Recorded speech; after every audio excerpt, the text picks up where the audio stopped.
हमारा आपका दिखाई नहीं देता। एक, दो और तीसरा यहाँ ज्ञान का नेत्र, जो गुरु मंत्र के द्वारा वह जागृत होगा या इष्ट मंत्र के द्वारा जागृत होगा, जिसको कुंडलिनी जागरण की प्रक्रिया कहते हैं। तो जिस राजा उत्तानपाद ने ध्रुव को लौटा दिया था, जब भगवान विष्णु का दर्शन नहीं हुआ तो पता है राजा उत्तानपाद ने ध्रुव जी से क्या कहा, ये ध्रुव तेरा सिंहासन तुझे बुला रहा है। हरि बोल, राधे राधे। जब गोविंद की कृपा होती है ना मेरे बंधुओं, तो बड़ा पर्वत भी राई में बदल जाता है, और जब गोविंद विमुख होते हैं तो अपना सगा भी दगा दे के चला जाता है। हरि बोल, राधे राधे। जिस राजा ने गोद में बैठाना पसंद नहीं किया, उस राजा ने कहा तुम मेरे बड़े पुत्र हो, तेरा राज्य तुझे बुला रहा है। भगवान विष्णु ने कहा ये ध्रुव वर मांगो। ध्रुव जी ने कहा मुझे तो आपकी गोद में बैठना था, बैठ गया, अब कुछ नहीं चाहिए। फिर भी भगवान विष्णु ने अलग से एक लोक का निर्माण किया, ध्रुव लोक, जो आकाश में सृष्टि प्रलय के समय भी वह ध्रुव लोक नष्ट नहीं होता, हमेशा वह विराजमान रहता, जहां के साम्राज्य ध्रुव जी के हाथ में। देवता आकाश से पुष्पों की बारिश कर रहे हैं, और सुनीति और सुरुचि भगवान विष्णु की अपने संतों में वंदना करती है। जैसे आपने ध्रुव के ऊपर कृपा करी, कभी मेरे गृहस्थी में भी आकर 2 क्षण के लिए मेरी कुटिया को धन्य कर दीजिए, मेरे जीवन को पवित्र कर दीजिए। कभी फुर्सत हो तो हे कान्हा, निर्धन के घर भी आ जाना। कभी फुर्सत हो तो ये कान्हा, निर्धन के घर भी आ जाना। जो रूखा सूखा किया कभी उसका भोग लगाना। कभी फुर्सत हो तो हे कान्हा। दोनों हाथ से ताली बजाते हुए हरि बोल, राधे राधे।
इसे अर्जी तुम ठुकरा देना। जो रूखा सूखा दिया हमें, कभी उसका भोग लगा जाना।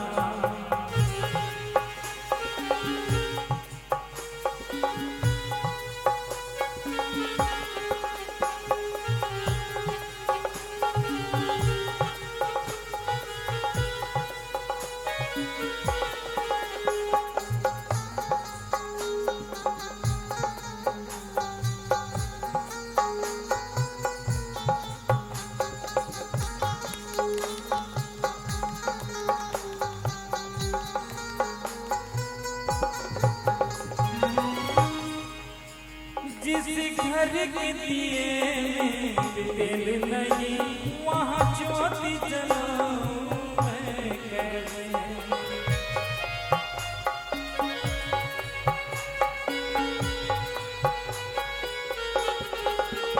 जिस घर के दिए में तेल नहीं, वहाँ ज्योति जलाऊं मैं कैसे। मेरा खुद का बिछौना धरती है, तेरी चौकी सजाऊं मैं कैसे। जहाँ मैं बैठूं वहीं बैठ के श्याम, भक्तों की मान बढ़ा जाना। कभी फुर्सत हो तो एक आना, निर्धन के घर भी आ जाना। जो रूखा सूखा दिया हमें, कभी उसका भोग लगा जाना। कभी उसका भोग लगा जाना, कभी उसका भोग लगा जाना। हरि बोल राधे राधे। तो जो पंडाल के इधर उधर खड़े हैं सभी बंधु से भक्ति में आग्रह है, पंडाल के अंदर आकर के आराम से बैठ जाएं, तब कथा श्रवण करें। इसी के साथ हम सब चलते हैं व्यासपीठ की ओर और श्रवण करते हैं कथा अमृत वाणी। मेरे बंधुओं, ध्रुव जी महाराज को भगवान विष्णु ने ध्रुव लोक प्रदान किया। राजा उत्तानपाद ने अपना राज्य सिंहासन दे दिया। जिस सुरुचि ने ध्रुव जी महाराज को दुत्कार कर हटाती थी, वह भी ध्रुव जी महाराज को अपनी गोद में बिठाकर प्रेम देने लगे। जिस सुनीति को राजा उत्तानपाद ने अपने राज्य से बाहर निकाल दिया था, उसको अपने राज्य महल में अपनी बड़ी रानी के रूप में स्वीकार कर रखने लगी। जब गोविंद की कृपा हुई मेरे बंधुओं, तो कल जितने विमुख थे आज सभी सबसे प्रिय हो गए। भगवान विष्णु ध्रुव जी को वरदान देकर अंतर ध्यान हो गए। बहुत काल तक ध्रुव जी महाराज राज्य काज संभाले। बहुत लंबी कथा है। उत्तम एक बार युद्ध किया, उस युद्ध में मारा गया क्योंकि समय की अल्पता है। सुखदेव जी महाराज राजा परीक्षित से कहते हैं, राजन मैंने ध्रुव चरित्र की कथा श्रवण कराई। निश्चल भक्ति और माता पिता की सेवा के कारण नन्हे से ध्रुव जी महाराज को भगवान विष्णु का दर्शन हुआ। आगे मन में जो शंका हो वह पूछो। राजा परीक्षित कहते हैं, गुरुदेव मन में एक शंका प्रकट हो रही है। ऐसा कौन सा कारण था जो आपके महान भक्त को राक्षसों के कुल में जन्म लेना पड़ा? श्रवण करने की इच्छा हो रही है। आपके महान भक्त प्रहलाद को राक्षसों के कुल में जन्म क्यों लेना पड़ा? और जन्म लेना पड़ा यहां तक तो ठीक है, आखिर ऐसा कौन सा कारण था जो भगवान विष्णु को खंभे को पार कर प्रकट होना पड़ा? सुखदेव जी महाराज कहते हैं, राजन ध्यान पूर्वक इस प्रसंग का रसपान करना, क्योंकि जैसे जैसे भागवत की कथा आगे बढ़ती है, 10 इंद्रियों को साधने की ये कथा है, 10 इंद्रियों के शुद्धि की ये कथा है। सुखदेव जी कहते हैं, राजन भगवान विष्णु का एक अवतार 12 अवतार था। हिरण्याक्ष और हिरण्यकश्यपु 2 भाई था। भगवान बाराह के साथ युद्ध करने में हिरण्याक्ष भगवान बाराह के हाथों मृत्यु को प्राप्त किया, युद्ध में मारा गया। अब हिरण्यकश्यपु भगवान विष्णु से बदला लेने की योजना बनाने लगा। अब हिरण्यकश्यपु ने सोचा हमारे भाई का शत्रु कोई सामान्य शत्रु नहीं है, इससे युद्ध करना कोई सामान्य युद्ध नहीं होगा। तो इससे युद्ध करने के लिए पहले शक्ति एकत्रित करनी होगी, तपस्या करनी होगी। तो हिरण्यकश्यपु एक योजना बनाई।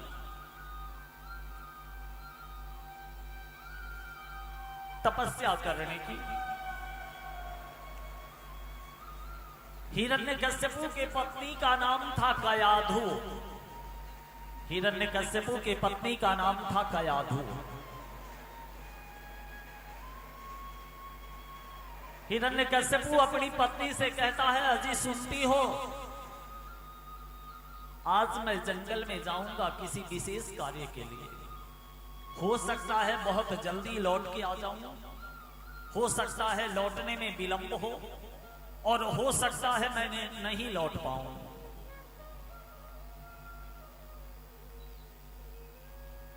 कयाधु भगवान विष्णु की अनन्य भक्त और हिरण्यकश्यपु भगवान विष्णु का अनन्य शत्रु। अजीब विडंबना है। पति जिसको मारना चाहता है, पत्नी उसी की उपासना करती है। अब हिरण्यकश्यपु मंदराचल पर्वत पे गया। अब देवताओं में खलबली मच गई। अगर हिरण्यकश्यपु तपस्या करके वर प्राप्त कर लेगा तो भगवान विष्णु के हाथों मारा नहीं जाएगा। फिर सृष्टि चक्र अव्यवस्थित हो जाएगी। तो देवताओं के गुरु बृहस्पति,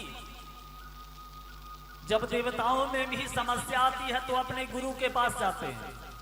असुर में जब समस्या आती है तो असुर के गुरु शुक्राचार्य, शुक्र के पास जाते हैं। देवताओं ने बृहस्पति के पास गए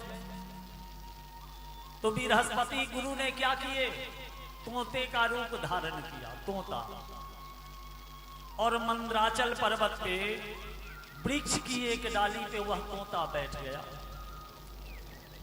और जैसे हिरण्यकश्यपु बैठना चाह रहा है, वैसे ही तोता कहता है, नारायण नारायण नारायण। अब हिरण्यकश्यपु मन में सोचता है, अरे अपशगुन हो गया। मैं जिसको मृत्यु दंड देना चाहता हूं उसी का ये पक्षी नाम उच्चारण कर रहा है। अभी नहीं करूंगा, थोड़ी देर के बाद करूंगा। 1 घंटे बाद फिर हिरण्यकश्यपु ध्यान लगाना चाहता है, फिर वह पक्षी नारायण नारायण उच्चारण करता है। हिरण्यकश्यपु फिर तपस्या पे नहीं बैठता है। संध्या काल में जब बैठने जाता है तो फिर पक्षी नारायण नारायण नारायण शब्द का उच्चारण करता है। हिरण्यकश्यपु वापस घर लौट जाता है। कयाधु पूछती है, स्वामी क्या हुआ, बहुत शीघ्र वापस आ गए।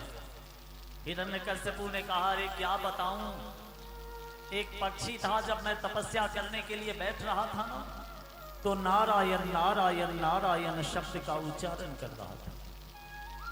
अब इतना सुनते ही तो कयाधु का हृदय गदगद हो गया। अनजाने में ही सहे, मेरे पति ने तो नारायण नारायण शब्द का उच्चारण तो किया। प्रत्येक दिन दासी भोजन बनाती थी, कयाधु अपने हाथ से भोजन बनाती है और पूछती है, स्वामी पता चला वो पक्षी कौन था, क्या कह रहा था? हिरण्यकश्यपु नारायण नारायण कहता है। फिर मेरे बंधुओं, रात्रि काल में भोजन सामने रख दी, पंखा झल रही है और कहती है, स्वामी पता चला पक्षी कौन था, क्या कह रहा था? नारायण नारायण। रात्रि में सोने के समय बिस्तर पे आराम कर रहे हैं तो कयाधु पैर की सेवा कर रही है और कहती है, स्वामी पक्षी ने क्या कहा? ऐसा करते करते मेरे बंधुओं 108 बार से अधिक बार नारायण नारायण नारायण शब्द का उच्चारण हिरण्यकश्यपु ने किया। फिर कयाधु और हिरण्यकश्यपु का समागम हुआ। स्त्री पुरुष जब संयोग होता है तो परिवार का विस्तार होता है। हरि बोल राधे राधे। कयाधु और हिरण्यकश्यपु का संयोग हुआ। कयाधु का पैर भारी हुआ, क्योंकि जब परमात्मा के नामों का गुणगान करते स्त्री पुरुष एक जगह एकत्रित होंगे, फिर जो संतान पैदा होगा वह संस्कारी होगा। अब आजकल के परिभाषा के हिसाब से स्त्री पुरुष एक साथ होंगे तो कैसा संतान होगा? लगातार तो मोबाइल पर फिंगर चलाते चलाते चलाते चलाते रहेंगे, फिर कैसा होगा? उल्टी सीधी खाना खाएंगे, उल्टा सीधा कार्य करेंगे तो कैसा पुत्र आएगा? फिर हिरण्यकश्यपु उपयुक्त समय जानकर मंदराचल पर्वत पे गया और तपस्या करके ब्रह्मा को प्रसन्न किया। ब्रह्मा जब प्रकट हुए तो हिरण्यकश्यपु से कहा वर मांगो। हिरण्यकश्यपु ने कहा अजर अमर होने का वरदान दीजिए। तो ब्रह्मा ने कहा ये तो असंभव है, संभव नहीं है।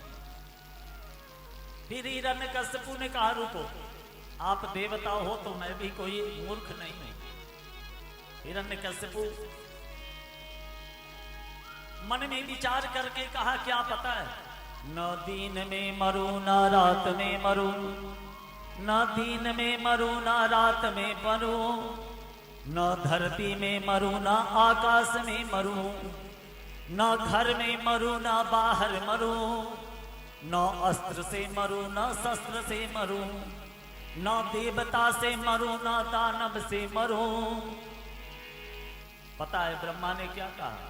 तथास्तु, ऐसा ही होगा। हरि बोल, राधे राधे। अब जैसे किसी दरिद्र को थोड़ा सा धन मिलता है ना तो वह समझता है मेरे जैसा धनवान कोई नहीं है। किसी मूर्ख को थोड़ा ज्ञान मिल जाता है तो अपने आप को महान विद्वान समझने लगता है। वही हाल हिरण्यकश्यपु का है। अब हिरण्यकश्यपु वहां से आकर सनातन संत गौ ब्राह्मण और देवताओं पे अत्याचार करने लगा।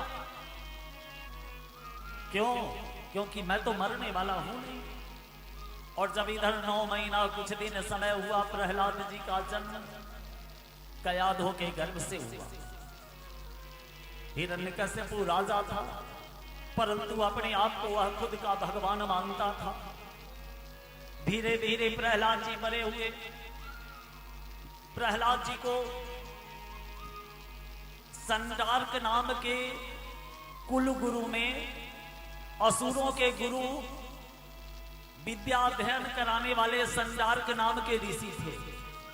संडार्क ऋषि के यहाँ प्रहलाद जी को विद्या अध्ययन के लिए भेजा गया। प्रहलाद जी को जो भी संडार्क ऋषि पढ़ाते थे, प्रहलाद जी ठीक उसका उल्टा पढ़ते थे। एक रोज हिरण्यकश्यपु गया। संडार्क प्रहलाद जी को सिर्फ हिरण्यकश्यपु के बारे में ही बताते थे, वही जन्मदाता है, वही पालन करता है, वही पिता है।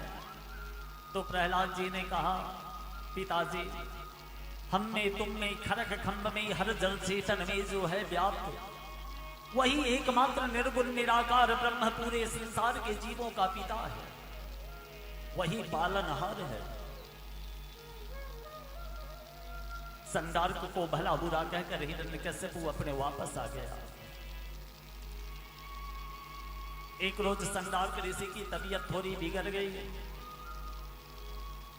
सभी असुर बालकों को प्रहलाद जी लेकर गुरुकुल में प्रभु के नामों का गुणगान बताने लगे, प्रभु की महिमा के बारे में चर्चा करने लगे। प्रहलाद जी के साथ सभी प्रभु के गुणों का गुणगान करते हुए, प्रभु की वंदना करते हुए नृत्य कर रहे हैं अपने शब्दों में। दरबार में मुरली वाले दरबार में मुरली वाले के दुख दर्द मिटाए जाते हैं। दरबार में मुरली वाले के दुख दर्द मिटाए, दुख दर्द मिटाए जाते हैं, दुख दर्द मिटाए जाते हैं। दुनिया के सताए लोगों यहाँ सीने से लगाए जाते हैं, दुनिया के के सताए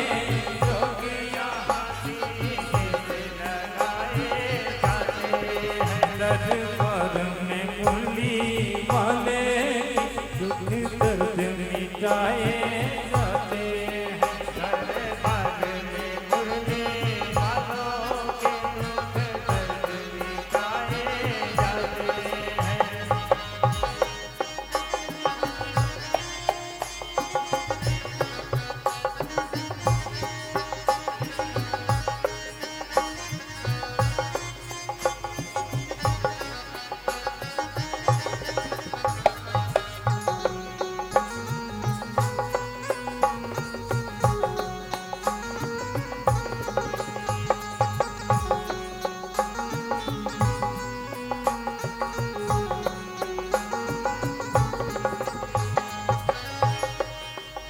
यह महफिल है दीवानों की, हर वक्त यहाँ है मतवाला, हर वक्त यहाँ है।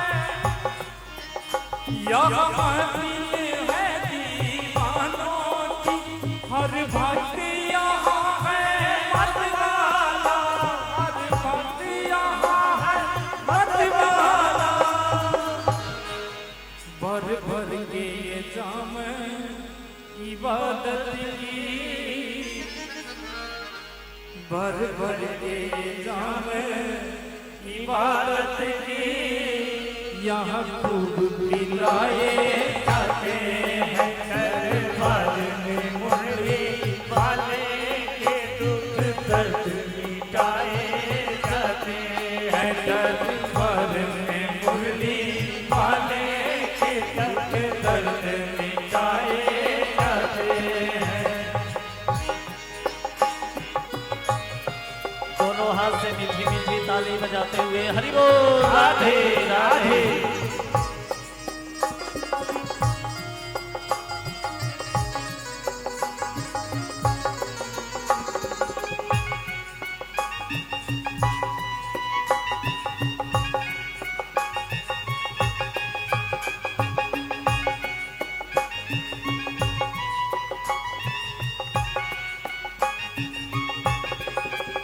जिन भाइयों पर ये जगवाल हो खास इनायत ईश्वर की, हो खास इनायत।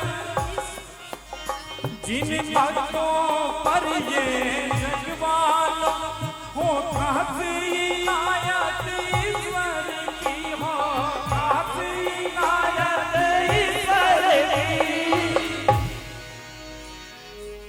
उनको ये संदेशा आता है, उनको ये संदेशा आता है। दरबार में जाके पहुंचाते हैं। दरबार में मुरली वाले के दुख दर्द मिटाए जाते हैं। दुख दर्द मिटाए जाते हैं। दुख दर्द मिटाए जाते हैं। दुनिया के सताए लोग यहाँ, दुनिया के सताए लोग यहाँ सीने से लगाए जाते हैं। दरबार में मुरली वाले के दुख दर्द मिटाए जाते हैं। दरबार में मुरली वाले दुख दर्द मिटाए जाते हैं। हरि बोल राधे राधे। तो आप हैं लखिंदर बैठा जी, स्टेशन टोला काटी। प्रहलाद जी की भी लीला दिव्य है, क्योंकि उनके अंग का एक एक रोम, एक एक बूंद परमात्मा के कृपा दृष्टि अंश से रंगा है। जैसे ही संडार को यह पता चलती है, संडार की हिरण्यकश्यपु के पास खबर भेजता है, प्रहलाद विद्या अध्ययन करने वाला नहीं है। प्रहलाद जी को गुस्से में आकर हिरण्यकश्यपु वापस लेकर चला जाता है। प्रहलाद जी को पहाड़ की ऊंची चोटियों पर से गिराया जाता है, फिर भी प्रहलाद जी का कुछ नहीं होता। प्रहलाद जी को खौलते हुए तेल के बड़े से कड़ाही में रखा जाता है, तेल भी शीतल हो जाता है। फिर प्रहलाद जी को होलिका नाम की एक राक्षसनी थी, जिसको वरदान था अग्नि उसका कुछ नहीं बिगाड़ सकती। होलिका की गोद में प्रहलाद जी को बैठाया गया, चारों तरफ से लकड़ी डाली गई, घृत तेल डालकर उसमें पावक प्रज्वलित की गई, अग्नि जलाई गई। जिसका अग्नि कुछ नहीं बिगाड़ सकती थी, उसका अग्नि सब कुछ बिगाड़ दिया। हरि बोल राधे राधे।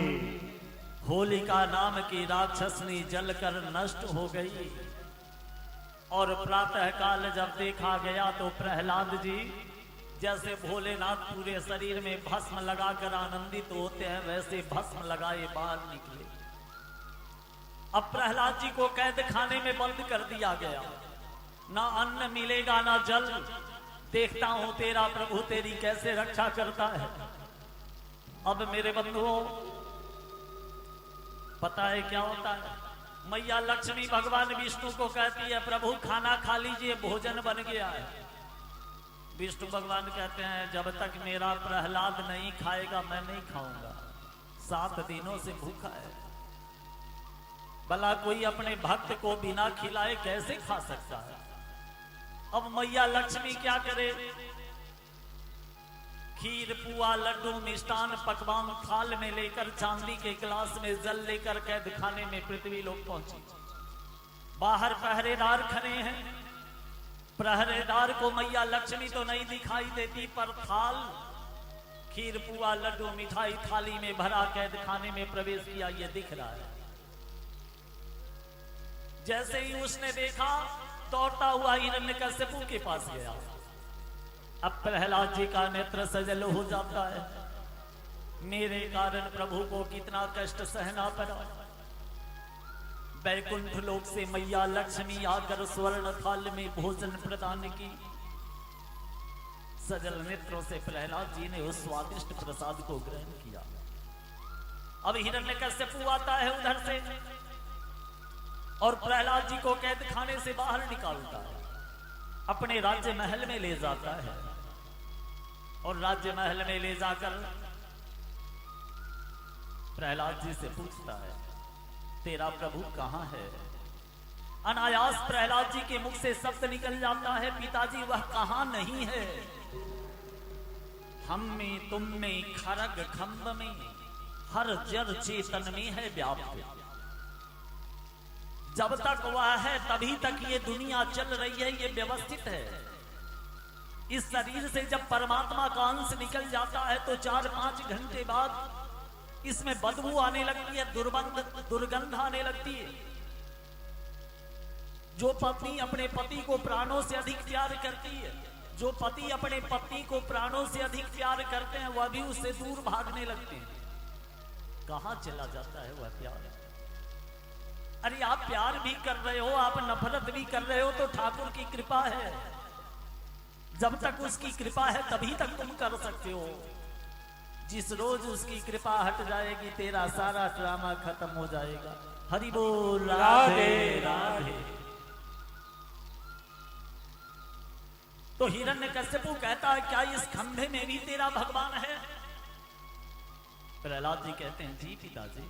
तो बुला अपने प्रभु को, मैं तेरे ऊपर प्रहार करता हूं, देखता हूं तेरी कैसे वह रक्षा करता है। अब प्रहलाद जी का नेत्र सजल हो जाता है। मेरे कारण मेरे प्रभु को इस खंभे को फाड़ कर प्रकट होना पड़ेगा, कितना कष्ट सहन करना पड़ेगा। यह प्रसंग उस समय का है, संध्या काल प्रारंभ हो रहा था, न दिन है न रात। जैसे ही मयान से तलवार निकालकर हिरण्यकश्यपु प्रहलाद जी पर वार करना चाहता है, एकाएक पूरे वातावरण में धुआं छा जाता है। न दिन है न रात, वह समय भयंकर गर्जना के साथ खंभा फट जाती है। बड़ी बड़ी दांतें, बड़े बड़े मूंछ, बड़ी बड़ी नाखूनें, जीभ से लार टपकता हुआ। प्रेम से बोलिए नरसिंह भगवान की हरि बोल। राधे राधे। आकाश से देवता पुष्पों की बारिश करने लगते हैं और नरसिंह भगवान जैसे प्रकट होते हैं अपने जिह्वा से प्रहलाद जी के अंग अंग को चाट कर उनसे लार प्यार करते हैं और हिरण्यकश्यपु के पेट को पकड़ते हैं और अपने पैर को उठाते हैं धरती से ऊपर और उस पर रखते हैं और याद दिलाते हैं, हे हिरण्यकश्यपु, ना भी दिन है ना रात,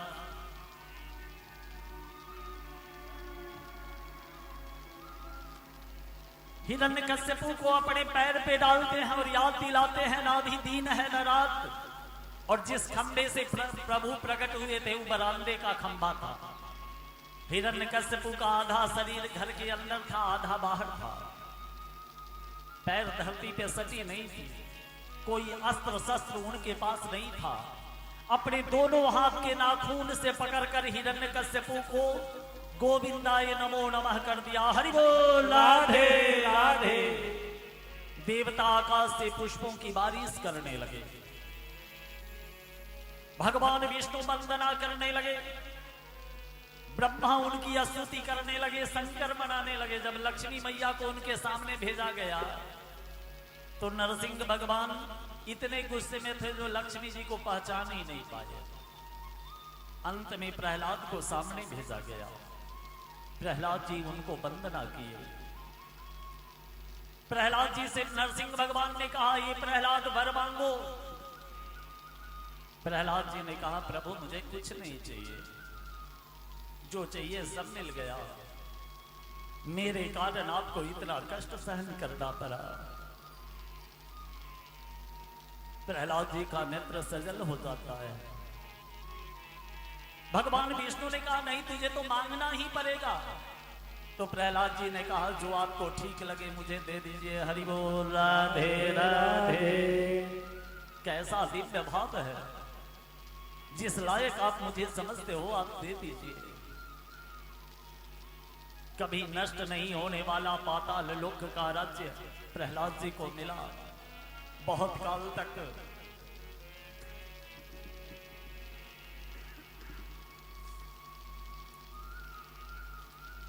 काल तक भगवान विष्णु प्रहलाद जी के साथ रहे। मैया लक्ष्मी रही। लंबी कथा है, 7 दिवस की कथा में समय की अल्पता होती है। भगवान विष्णु नरसिंह भगवान की वंदना प्रहलाद जी अपने शब्दों में करते हैं। हम भी गोविंद की वंदना अपने शब्दों में करते हैं, उनका भजन अपने शब्दों में करते हैं। करते हो तुम कन्हैया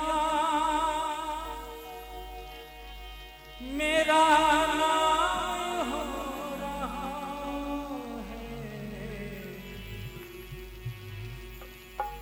मेरा आपकी कृपा से सब काम हो रहा, मेरा आपकी कृपा से सब काम हो रहा है। करते हो तुम कन्हैया मेरा नाम हो रहा है, मेरा आपकी कृपा से सब काम हो रहा है, मेरा आपकी कृपा से सब काम हो रहा है। दोनों हाथ से धीरे धीरे ताली बजाते हुए हरि बोल। राधे राधे।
से सब काम हो रहा है।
कुछ पता नहीं है मोहन,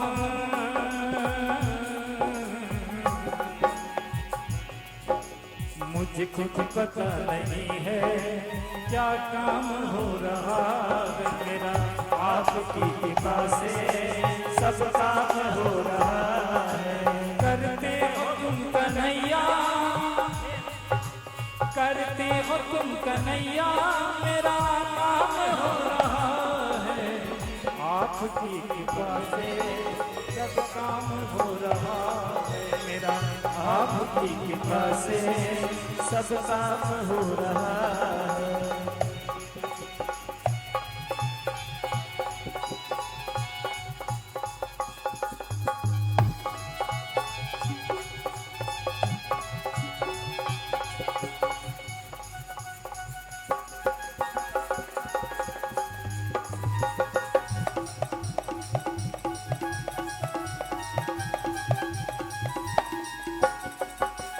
पतवार के बिना ही मेरी नाव चल रही है, पतवार के बिना ही मेरी नाव चल रही है। दिल मांगे मुझको मोहन हर चीज मिल रही है, दिल मांगे मुझको मोहन हर चीज मिल रही है। जो कुछ भी हो रही है कुछ भी हो रही है सरेआम हो रहा है मेरा, आपकी कृपा से सब काम हो रहा है। करते हो तुम कन्हैया, मेरा नाम हो रहा है। करते हो तुम कन्हैया, मेरा नाम हो रहा है। मेरा आपकी कृपा से सब काम हो रहा है मेरा, आपकी कृपा से सब काम हो रहा है मेरा, आपकी कृपा से सब काम हो रहा है मेरा, आपकी कृपा से सब काम हो रहा है। हरि बोल। राधे राधे। एक गुप्तदान 101 रुपए का आया है और एक गुप्तदान 50 रुपए का आया है। इसी के साथ हम लोग चलते हैं व्यासपीठ की ओर और श्रवण करते हैं व्यासपीठ की ओर से कथा अमृत वाणी। मेरे बंधुओं, आज प्रहलाद जी के ऊपर साक्षात परमात्मा की कृपा हुई। भगवान विष्णु का एक अवतार नरसिंह अवतार भी है। नरसिंह अवतार मां के गर्भ से नहीं हुआ, इसलिए भगवान नरसिंह खंभे को फाड़ कर प्रकट हुए, हिरण्यकश्यपु का संहार किए, प्रहलाद जी को पाताल लोक का राज्य देकर और अंतर ध्यान हो गए। 24 अवतार में एक अवतार ये भी है। सुखदेव जी महाराज राजा परीक्षित से कहते हैं, राजन 108 बार से अधिक कयाधों के द्वारा नाम लेने पर भगवान विष्णु के महान भक्त प्रहलाद जी को उनके गर्भ में आना पड़ा। राजा परीक्षित उनको पैर छूकर प्रणाम करते हैं। राजा परीक्षित पूछते हैं, गुरुदेव मन में एक शंका प्रकट हो रही है। मैंने ध्रुव चरित्र श्रवण किया, प्रहलाद चरित्र श्रवण किया, पर ऐसा कौन सा कार्य नीच कुल में, नीच जाति में, नीच कर्म करने वाला अजामिल ने किया, जो भगवान विष्णु के पार्षद आकर यम के दूत से उसके प्राणों की रक्षा की।